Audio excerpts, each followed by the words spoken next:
Welcome to a 2019 US Open review. This is SweetSpotDFS, and congratulations to Gary Woodland for winning the US Open. It was a hell of a finish, very gritty, and I don't think it could have been, he deserved it, and I don't think there's a more deserving person to win that championship. I do like domination, so I do, I should watch how I say that. I like when either a team, a player in their respective sport dominate. So I wouldn't have minded Brooks winning. However, since I kind of made a proclamation that I didn't think he was going to finish inside the top five, I was kind of hoping he was going to falter a little bit. He didn't. He's kind of one of those golfers. He's a generational golfer, and these majors really show something about him. So I think going forward, even if he doesn't qualify in the bucket system to roster a position, I think we just roster him because he's too good of a golfer. He just lives up to the hype. It's difficult to fade Brooks, and I don't think I really want to going forward unless the bucket really tells me to do so. You know what? Let's get right into it. Let's look at the spreadsheet. So if you can tell, I go a lot by this last year bucket. I had said in the beginning of the week in the preview to roster at least 3 1s and 1 2. You don't see any 2s inside the top 10. But you do see Victor Hovland down here. And Victor Hovland was a golfer that I actually liked. I didn't put him in my bucket 2. It's actually pointing right above right now. It just disappeared. But when bucket 2 comes back around, look at all of the finishing positions that were in the notables that I had. A lot of them did not make the cut. So 2s were just not a route to go by this year. And really, the 2s didn't have a very strong presence. There weren't, Kevin Na was the highest. Here, I'll get right into it. Kevin Na was the highest priced guy. Probably the best odds to win as well. Looks like he was tied. Oh, I'm sorry. He was tied with Rory Sabatini as the highest salary guy. But if you look at that, it's not a very good list of golfers. I was really on these 2 golfers here, Thomas Pieters and Erik van Rooyen. EVR had a lot of birdies. He had a pretty decent scoring result for DraftKings, but other than that, he had so many bogeys and high bogeys, like others, double bogeys. It was frustrating to say the least. He had a really good Sunday round, but he just let it all go with a triple on the second to last par 3, which I think was a 12. So he tripled that hole. There are some good up and coming golfers in this bucket, like Lucas Bjerregaard, Kyung Hoon Lee, Justin Harding. Like I said, Van Rooyen and Pieters, Abraham Answer. They're just full of young guys. And then you've got Billy Horschel, J.B. Holmes, Kevin Na, Rory Sabatini, which you could have made a case for any of those golfers. I kind of like Na outside of Pieters and Van Rooyen, but he obviously didn't make the cut. So really, I don't know. When I look back at it, maybe we can try to kind of forget. Let's say this. If you would have picked Victor Hovland, you would not have had any issue whatsoever of cashing in your lineups. If he was your 1-2 that you played, he wouldn't have hurt you. I actually did not prepare the salary portion of it. I don't know what the optimal lineup was, but I'm guessing it's Woodland, Rose, Rahm, Schauffele, Reeve, and probably Louis. More than likely. Let's see, what does that all equal up to? So That's actually over. So maybe we don't go ROM. I don't know. I think you have to go ROM. So we're over by $400. I guess we could throw Hovland in there, right? Let's see if we can cherry pick our results here. I think I'm going to skip Rose just because he's too expensive. Definitely these two. Let's see, how much do I have left? So 41.9, so I need someone 8,000 or less. So Louis. Okay. So that lineup would have got you some results. So we would have had 3 1s. We would have had 1 3, 1 2, and 1 4. That would have followed my bucket system to a T. Unfortunately, I didn't play this lineup. I'm looking at it right now. That's a pretty darn good lineup. I wish I would have had something similar to that. Darn. Sure, we could go something like this, that, and that. We could have done something like that. That would have worked as well. That's a pretty good lineup too. Darn. Well, that's not so bad. This equals 49,200, by the way. I actually didn't say that.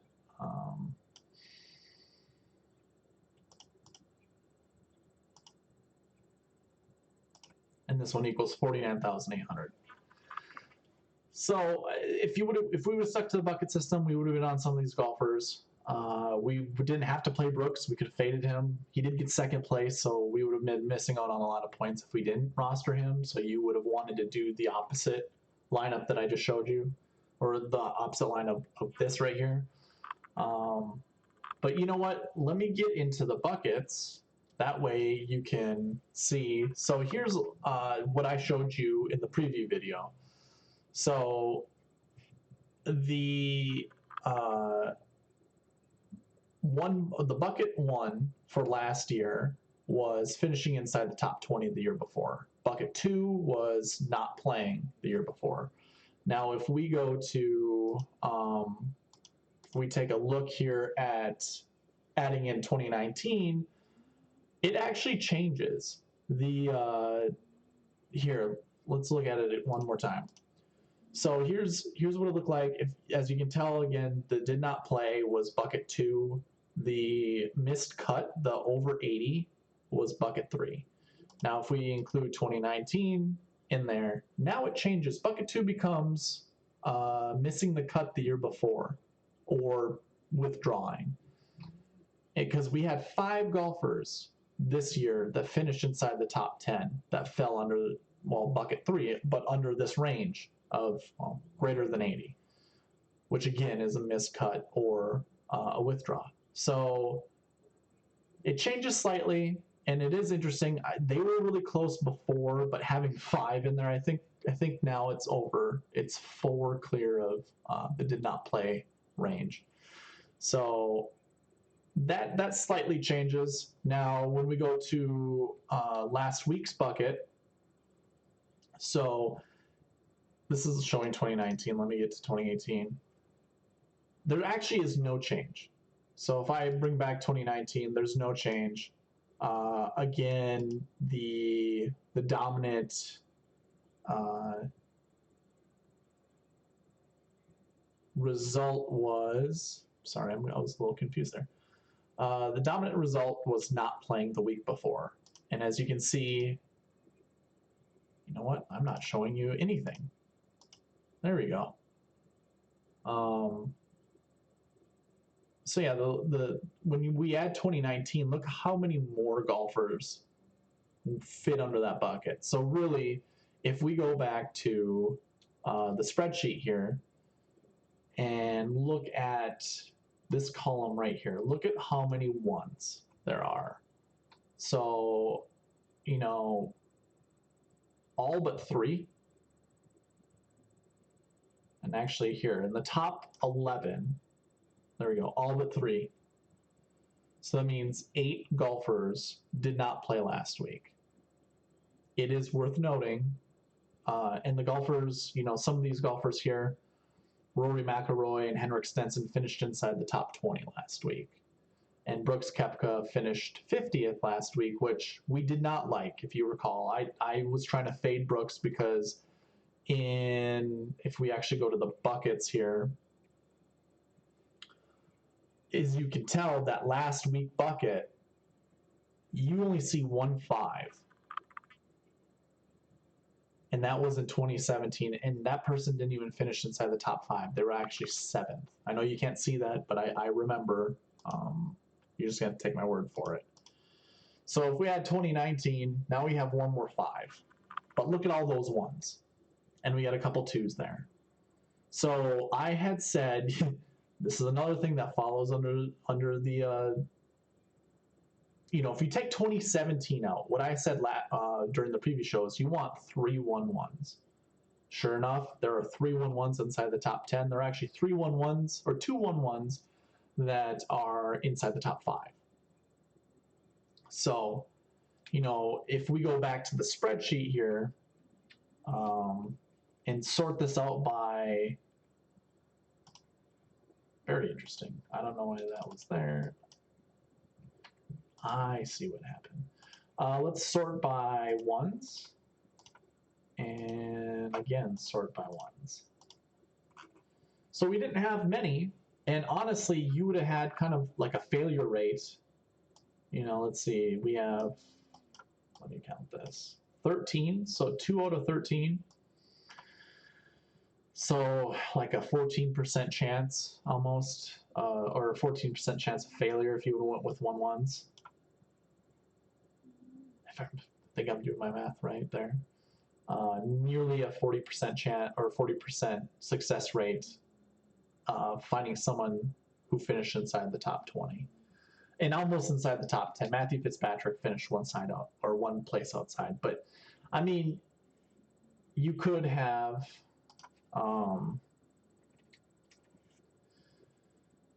you really could have rostered any of these guys. Let's see, what was the most expensive guy? Rose at 97. I mean, I liked a lot of Fleetwood. Fleetwood was in a lot of my lineups, but Xander shows up to these things, and it's actually, like, we got to think about playing Xander. He's just like Brooks. Both of them do really well during major championships. So it's definitely worth playing him. And I know Louis was a favorite of a lot of pros out there, and it wasn't like he wasn't a favorite of mine. I do have him highlighted over here. I didn't play a lot of him. I don't think I did. Yeah, I played him in 4% of my lineups. So I played 5 lineups with him in it, which not good. I wish I, would have played a little bit more of him. Let's see, what was my highest owned golfer? Oh, geez. 50, let's see. Tyrrell Hatton. I really like Tyrrell Hatton this week. I don't regret playing him. He definitely turned out a gritty performance, so I'm glad I played a lot of him. Tommy Fleetwood was my second highest owned golfer. He barely made the cut. I mean, the cut moved to -2, and I think he could have had a really high number, either his second to last hole or his last hole, and he somehow miraculously escaped with a bogey when it could have easily been a triple, or obviously a double, but it looked like triple was heading his way. So it was nice seeing him making the cut. For whatever reason, he just didn't deliver like he typically does. But, like I said, basically what I'm getting at is a lot of these 1-1s here, you could have, selected any amount of them, and you would have done fine. Obviously, you would have wanted someone inside the top 10, but, you could have probably got away with rostering one of those guys also to pair with probably these two. I mean, maybe you had a mixture of these guys, but really you wanted probably Justin and Xander. That would have really have helped construct rosters because Justin Rose is fairly expensive, but,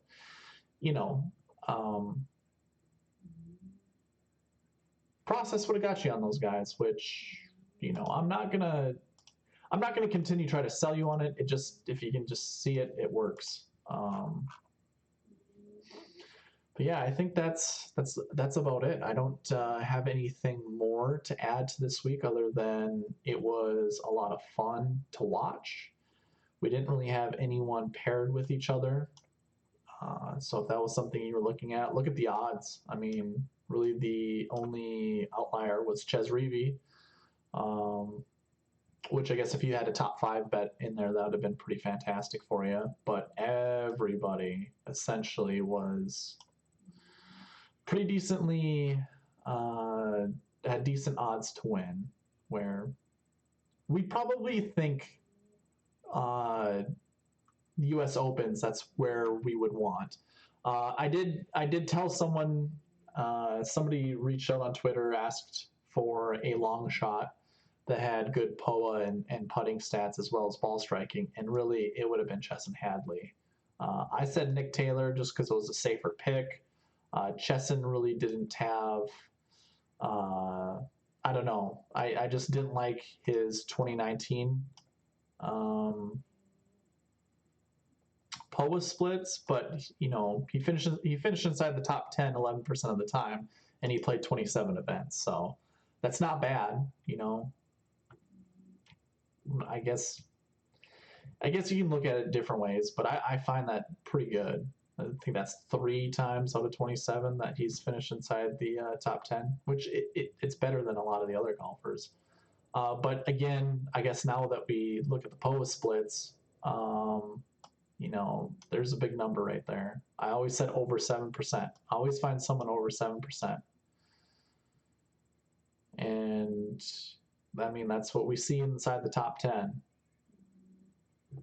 Pretty decent overall POA splits, and very good 2019 POA splits. So I usually try to connect those with putting stats, and really everyone had a pretty positive, Gary Woodland being the only exception really. Pretty decent putting stats to go with the POA splits. No one was really terrible with their proximity, greens and reg. As you can tell, there's a lot of green stats there. That means they're the top 20 in the field at these respective swing metrics. So definitely approach was a pretty big one. Well, actually all of them. These are all positive. All of these are positive stats. So mix that with your POA and you had yourself a pretty solid lineup, I would assume, if you could fit them, obviously. And look at the birdie or better percentage. We did have a lot of birdies at this tournament, which was crazy. A lot of birdies followed up with a lot of bogeys. Let's see, is this, okay, so sort it by that. JT, not so great, but then you've got pretty good mix there. Take out Siwoo, and then you got your next few. So it's unfortunate because, you know, most of the times we think of U.S. Opens as a grinded out type of contest, and you would never think birdie or better would be on the docket of swing metrics to look at. All right, guys. Well, I'm going to end it there. I appreciate you sticking around. I am in the market of buying a new mic, so we won't have this kind of robotic noise, I guess, and the little clicking, the little clicks that happen in there, we won't be hearing that much anymore either. So the show should sound better. Hopefully it looks better. I'm hoping you guys enjoy the new layout. I'm going to experiment a little bit more, fine tune some of it, see if I can add anything else that I enjoy looking at, that is. And yeah, I think with that, I should have a preview show out tomorrow at the latest. I already have about 90% of the information done for the Travelers Championship. I'm going to work on that tonight, and maybe I even get a video out tonight of it. But that is all I have for you guys. Thank you for watching. Good luck with, or I hope you guys did well this last week. And hopefully this upcoming week at the Travelers, you guys do well. Again, if you liked the episode, please leave a like. Please comment any feedback. I don't care if it's negative feedback or positive feedback. I want to hear something from you guys. Tell me something you like. Tell me something you dislike. I just want to hear anything. And if you want to be notified in the future, please hit the bell, subscribe. And that's all, guys. See ya in the next video.